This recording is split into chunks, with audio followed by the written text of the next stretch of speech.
Fat distribution absolutely matters. There is now evidence that is coming out that is demonstrating that where we store our fat dictates what kind of effect that fat has on our body, right? So fat that we store in our gluteofemoral region, our hips and thighs, has one effect. Fat that we store as general subcutaneous fat around our body has another effect. Fat that we store underneath our typical fat, like our visceral fat, has a completely different effect. So what's interesting is that begs the question, well, if these places where we store fat have different effects on our body, does that mean that we can do different things to burn these different kinds of fat? We've all been in this situation before where we maybe have fat depositing in an area that we don't want it to be, like the back of the arm or something like that. So general kind of methodology says, oh, I just do a bunch of exercises in that area and it'll burn it. I think a lot of us have been in this situation where we deposit fat in a specific area that we're not too proud of, maybe the back of the arm, maybe the legs or whatever. So can we actually address that specifically? It's called spot reduction or site reduction.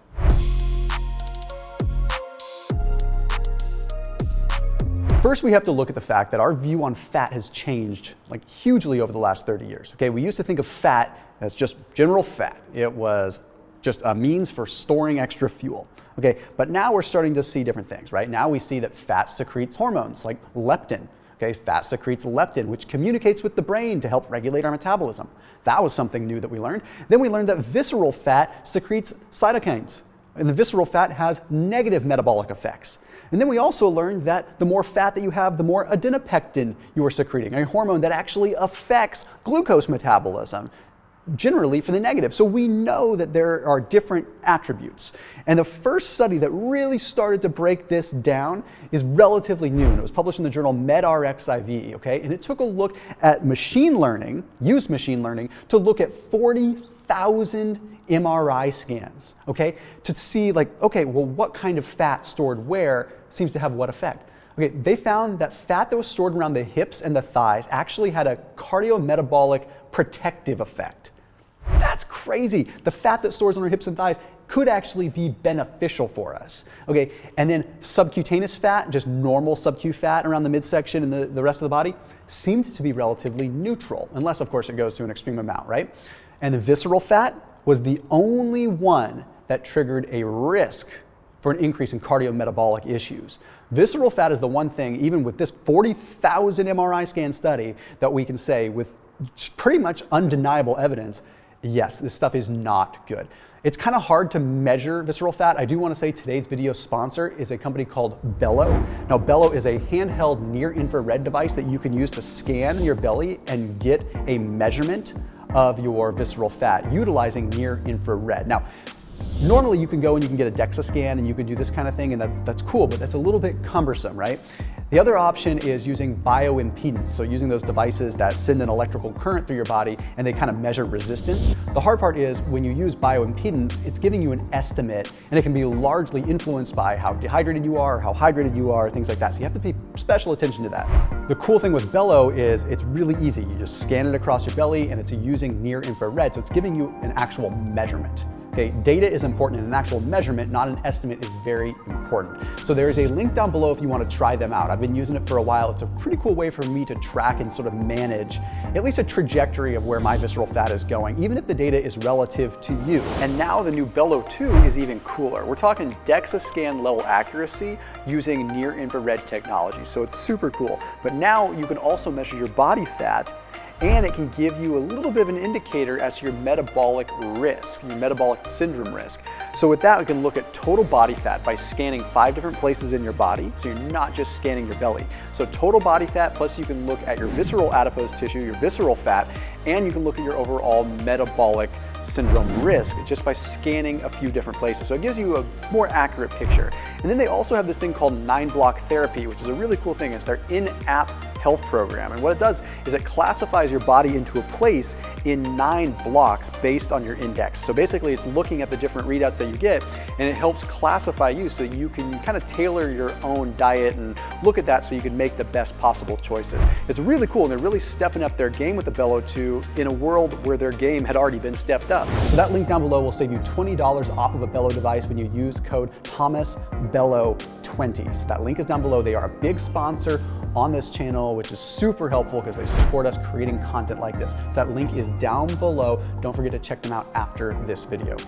So let's talk about visceral fat and how to target that first, because that's the one that we do know. There are some ways that we can directly target what gives us a pot belly, okay, or a distended abdomen. And if you think, I don't have much visceral fat, but like my waist is kind of big, well, there's a good chance maybe you do have visceral fat underneath and it's pushing out your subcutaneous fat. It's pushing it out so it looks worse than it is, okay?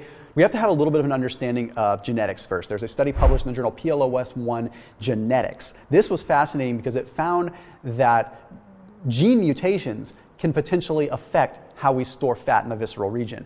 There was one particular gene mutation, okay, that affected women specifically. It was a mutation of THNSL2 gene, okay, and that demonstrated that when that gene mutation was there, women were much more likely to store visceral fat. Now, I'll talk a little bit more about that in a minute, but I just want to say this, that a lot of times we see men with the pot bellies, but women may be even more genetically at risk for visceral fat. So we have to pay attention to that. So some of the things that you can do, or at least one of the things for sure, and I'll get to a list at the end here, if you utilize like a lower carb protocol, it might be helpful based on some research. There is a study that was published in Translational Research in Alternative and Complementary Medicine that took a look at a lower carb protocol. Okay, they took a look at men and women, put them on less than 20 grams of carbs per day for 8 weeks. Okay, at the end of that 8 weeks, they lost 8.7 kilograms, which is huge in 8 weeks. Okay, but even better, they had a reduction in their overall insulin resistance. That is a very powerful thing because insulin resistance can play a role in how we store fat in the visceral region. But then directly by MRI scan, they saw a 30% decrease in visceral fat mass after just 8 weeks. So I don't know what this is to say about a keto diet specifically, but realistically what's happening is you're probably triggering more of a catecholamine sort of adrenaline shock response because ketosis mimics starvation in a lot of ways. But either way, point being is for visceral fat reduction, doing a quick stint of a ketogenic diet might be powerful. You don't have to do it forever. So when it comes to spot reduction of the pot belly, this could be pretty fascinating. Okay, but what about the weirdly depositing fat? What about the fat that might deposit in our arms or deposit in our legs, things like that?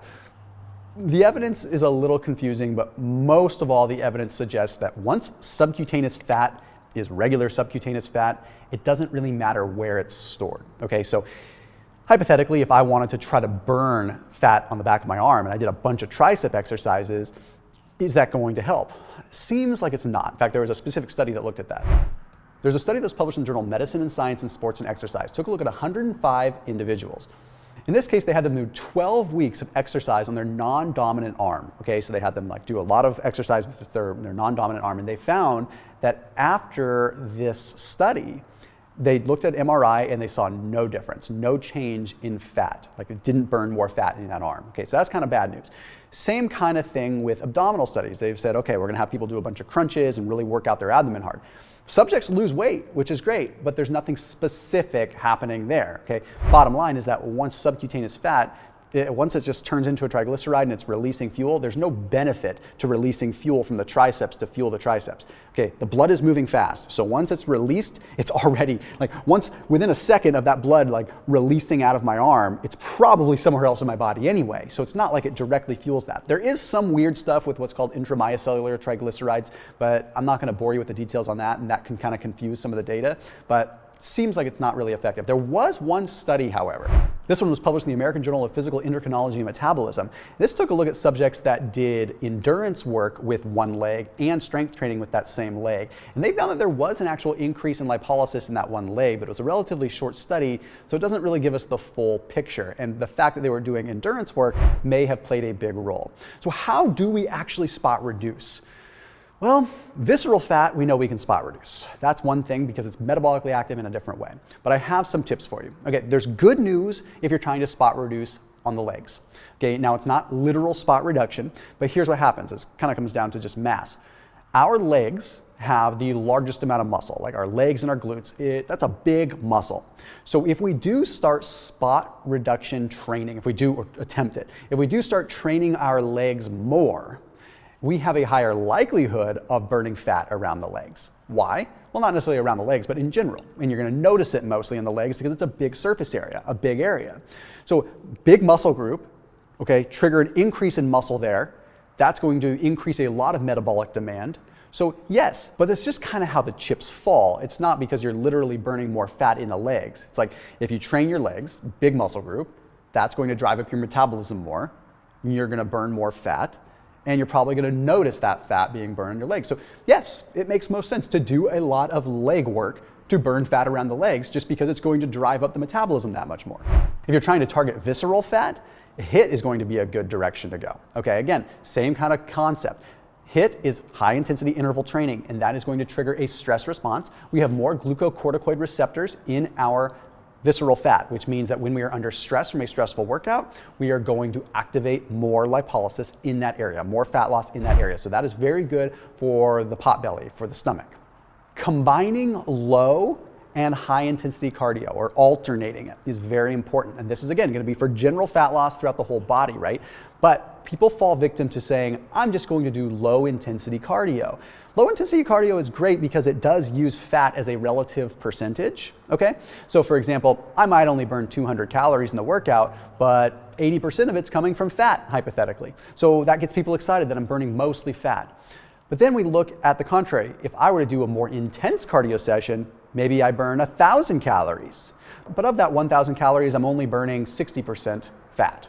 Well, that's 600 calories coming from fat. So even though it's a lesser percentage, the overall absolute amount is much more. So don't fall victim to just doing low intensity cardio. Alternate it. Do low intensity, then high intensity. Low intensity, high intensity. Trust me on that, it will be a game changer. Another thing that you can do from a diet perspective that's very good for visceral fat and very good just for, fat loss in general, is fasting, or what is called a fasting mimicking diet. Now, fasting mimicking diet is something that's been talked about by a man by the name of Dr. Walter Longo out of University of Southern California. So he proposes that by doing periodic bouts of like eating very low protein, very, very low carb and high fat, instigating this like high degree of nutritional ketosis and high degree of basically autophagy, what happens is your mitochondria gets more efficient, and it gets more efficient at utilizing fat because it's essentially becoming fat adapted. This isn't going to help you lose fat in any one specific area, but it could theoretically help accelerate how much fat your body is using just throughout the course of the day. So I suggest that you look at some of my videos on fasting mimicking, or look at some of my other fasting videos, or just do some research on fasting mimicking in general. It might be something that helps condition your cells to use fat a little bit better.